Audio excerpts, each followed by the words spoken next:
kita masuk lagi pembelajaran kita. Tapi sebelum Ibu mulai pembelajarannya, video pembelajarannya, Ibu mau bertanya, semoga anak-anak Ibu sehat-sehat semua kan?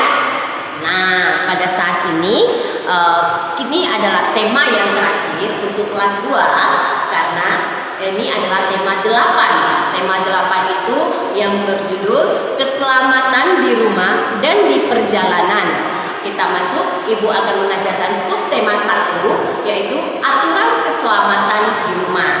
Nah, anak-anak Ibu yakin kamu harus lebih giat lagi belajar ya. Nah, anak-anak Ibu, di rumah kita pasti ada aturan. Setiap rumah itu mempunyai peraturan. Misalnya peraturan pada saat sarapan, peraturan pada saat bangun tidur, peraturan pada saat keluar rumah. Itu semua aturan-aturan yang ada di rumah. Nah, contoh yang Ibu ambil adalah peraturan ketika kita sarapan. Apa saja peraturan yang ketika kita sarapan? Ada banyak peraturan ketika kita sarapan. Contoh 1, kita harus mencuci tangan terlebih dahulu. Itu salah satu aturan ketika kita sarapan. Itu ada di rumah. Yang kedua, peraturan untuk pada saat kita sarapan, yaitu duduk dengan teratur. Tidak boleh kita duduk pada saat itu dengan cara yang tidak sopan. Kita harus teratur pada saat duduk. Yang ketiga, kita mengambil makanan itu dengan tertib. Tidak boleh mengambil makanan itu dengan terburu-buru, nanti bisa tumpah. Itu tidak boleh. Nah, yang keempat, kita harus melakukan berdoa dulu sebelum makan. Itu juga termasuk peraturan. Nah, Ibu harap anak-anak Ibu semuanya, kita pada saat mau makan, kita harus berdoa dulu, karena itu adalah peraturan. Yang keenam, yang kelima, kita makannya pelan-pelan, tidak usah terburu-buru. Kalau terburu-buru, nanti kamu bisa kesel dan kamu bisa batuk-batuk dan menyebabkan kamu nanti tidak bisa makan dengan baik. Jadi makan itu tidak boleh terburu-buru. Yang keenam, tidak boleh berbicara saat makan. Ya, anak-anak Ibu, itu peraturan pada saat kita sarapan. Bukan hanya itu aja peraturan. Peraturan juga ada pada saat kita bermain. Peraturan pada saat kita bermain, yang pertama kita tidak boleh curang. Kalau kita bermain dengan teman kita tidak boleh curang ya anak-anak Ibu. Kalau kamu curang, berarti kamu melanggar peraturan. Baru kita bersikap sportif. Baru yang ketiga, kita tidak mengejek teman kita yang kalah. Misalnya kita bermain, nah teman kita kalah, kita mengejek. Itu tidak boleh. Itu kita melanggar peraturan saat bermain. Baru yang keempat, yang kalah harus menerima kekalahannya dengan lapang dada. Ya sudah, kita sudah kalah, ya kita harus terima. Tidak boleh kita kalah, kita marah-marah. Itu tidak, itu namanya kalau kita kalah, kita marah-marah, itu namanya kita melanggar peraturan. Oke, anak-anak Ibu, itu contoh peraturan yang tadi ketika sarapan, baru ketika bermain. Contoh permainan yang membutuhkan sikap bersatu. Apa saja contoh bermain yang membutuhkan sikap bersatu? Nah, salah satunya yaitu bermain sepak bola. Kalau kita bermain sepak bola, maka antar tim itu harus bersatu untuk mengalahkan lawannya. Nah, kalau tidak ada sikap bersatu antar tim, maka tim itu akan bisa kalah. Makanya banyak kita lihat pemain sepak bola itu, dia harus saling kerjasama dengan teman satu timnya. Dia tidak boleh bermain sendiri. Dia tidak boleh hanya untuk dia saja bola. Itu tidak boleh. Mereka harus saling kerjasama atau bersatu. Kalau bersatu maka mereka bisa menang. Ada lagi permainan yang bersikap bersatu? Ada. Apa contohnya? Tarik tambang, bermain voli. Banyak. Yang biasanya sikap bersatu itu, permainan yang sikap bersatu itu biasanya permainan-permainan yang beregu. Itu pasti sikap bersatu. Kalau dia bermain tunggal, misalnya permainan badminton, itu ada yang tunggal, itu tidak perlu sikap bersatu karena yang bermain cuma dia saja. Tetapi kalau kita sikapnya bersatu dalam permainan, itu harus beregu. Permainan yang beregu atau berkelompok. Oke, anak-anak Ibu, walaupun berbeda kita, dengan teman-teman kita satu tim, seperti misalnya permainan sepak bola, kita satu tim dengan suku-suku yang berbeda-beda, maka kita harus saling menghargai, saling menciptakan hidup rukun dengan mereka. Tidak boleh kita mengejek-ngejek teman kita yang berbeda-beda suku, adat, dan sebagainya.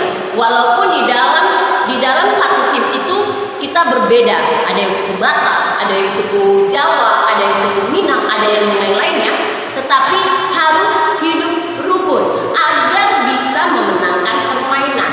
Dan anak ibu ya, itu harus selalu kita jaga. Hidup rukun itu dapat menciptakan persatuan dan kesatuan antar teman, antar anggota tim. Jadi kalau kita hidup rukun, maka akan tercipta persatuan di tim kita, akan tercipta kesatuan, maka akan solidlah tim kita dalam bermain. Oke anak ibu, bukan hanya di dalam permainan, di luar lingkungan kita juga kita harus hidup rukun. Karena kalau kita hidupnya rukun, tadi ibu bilang, maka akan tercipta persatuan dan kesatuan. Oke anak-anak ibu, dan itulah makanya kita diharapkan harus menghormati walaupun berbeda-beda suku, agama. Ingat ya, waktu kelas 1 masih ada diingatkan Bhinneka Tunggal Ika, walaupun berbeda-beda tapi tetap satu juga. Oke anak-anak ibu, nah kita tidak boleh memaksakan kehendak kita kepada orang lain. Kalau kita memaksakan kehendak kita kepada orang lain, maka kita sudah melanggar peraturan-peraturan pada Pancasila. Nah pada saat kita berdoa, kita memaksakan teman kita untuk mempercayai keyakinan kita, maka kita melanggar sila pertama. Pada saat kita makan, kita berdoa dengan kepercayaan kita, maka kita sudah menjalankan sila pertama yang berbunyi apa anak ibu? Ketuhanan yang Maha Esa dengan lambang bintang. Dan kita harus selalu mengikuti peraturan-peraturan yang ada di lingkungan kita, terutama di rumah kita. Nah, anak-anak ibu, semua yang kita lakukan di rumah kita, peraturan-peraturan yang di rumah kita itu harus kita laksanakan dengan baik. Nah, huruf kapital, kita masuk kepada huruf kapital. Huruf kapital itu sama juga dengan huruf besar. Huruf kapital sama juga dengan huruf besar. Huruf kapital bisa digunakan sebagai huruf pengganti Tuhan. Huruf kapital bisa digunakan untuk pengganti nama Tuhan. Contohnya yaitu contohnya ya, pengganti nama Tuhan yang Y-nya huruf besar, Maha, M-nya huruf besar, Esa, E-nya huruf besar. Ini pengganti nama Tuhan yang Maha Esa. Itu kita gunakan dengan huruf besar, huruf Y, huruf M, dan huruf E. Ada lagi yang Maha Pengasih. Lihat ya, yang Maha Pengasih itu juga pengganti nama Tuhan. Ada huruf Y, itu huruf besar, Maha, M itu huruf besar, Pengasih itu juga huruf besar. Ingat ya anak-anak ibu ya. Tanda pada lagu anak-anak ibu itu ada dua. Pada saat kita bernyanyi, tanda pada lagunya ada dua, yaitu tanda pada lagu yang kuat dan tanda pada lagu yang lemah. Untuk yang kuat itu tandanya seperti ini. Yang pertama tanda terbuka ke depan, itu ini tanda lagu yang tekanannya kuat. Baru yang kedua seperti ini tekanannya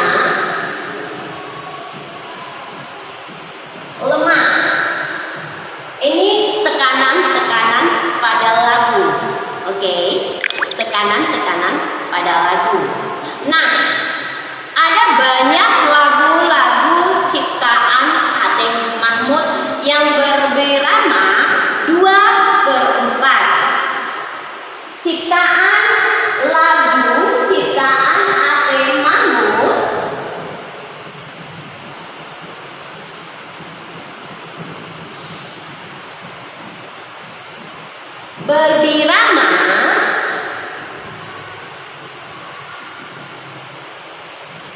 2/4. Ada satu, ibu kasih ya, hanya dua aja, ibu kasih contoh. Satu itu adalah terima kasih ya Tuhan. Yang kedua, terima kasih yang Tuhan itu berbirama 2/4, ciptaan Ade Mahmud. Yang kedua, lagu yang kedua itu lagu lonceng ayah. Lonceng ayah. Ini juga berbirama 2/4. Kamu bisa dengarkan lagu ini dari YouTube atau dari kamu bisa dengar ya anak-anak ibu ya. Nah, untuk birama 2/4 itu dikatakan pada lagu yang berbirama 2/4 tekanan kuat terdapat pada ketukan pertama. Ingat ya, pada lagu yang berbirama 2/4 tekanan yang kuat itu terdapat pada ketukan pertama. Sedangkan tekanan yang lemah itu berada pada ketukan kedua. Ya anak-anak ibu, tadi lagu yang diciptakan oleh Ade Mahmud yang berbirama 2/4 itu terima kasih ya Tuhan. Dan yang kedua lonceng ayah. Sedangkan untuk lagu yang ketukan pertama pada birama 2/4 itu biasanya tekanannya kuat. Untuk ketukan yang kedua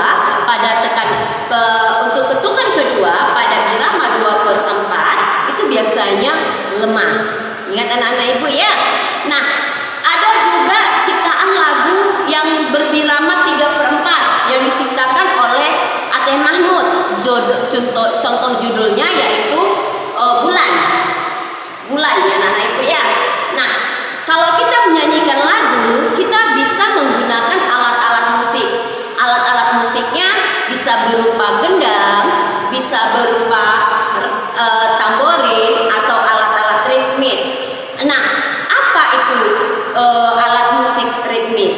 Alat musik ritmis yaitu alat musik yang tidak bernada, Nah, tidak ada nadanya.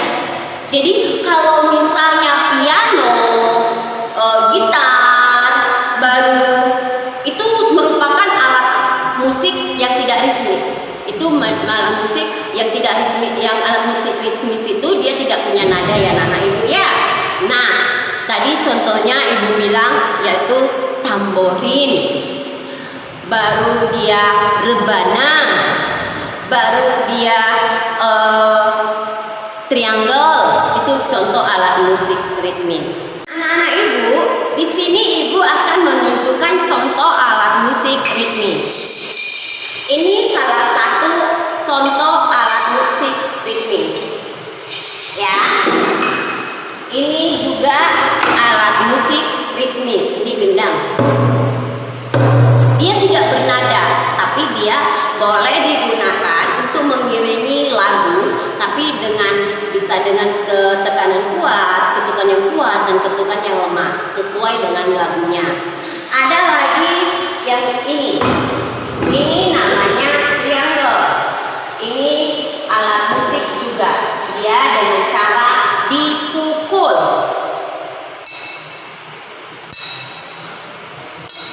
Ya anak-anak ibu ya, itulah contoh-contoh alat musik ritmis.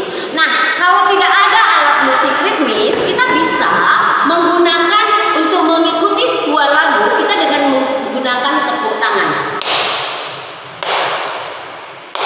Nah, itu contoh kalau kita mau mengikuti lagu. Ingat anak-anak ibu tadi, alat musik ritmis adalah alat musik yang tidak mempunyai nada.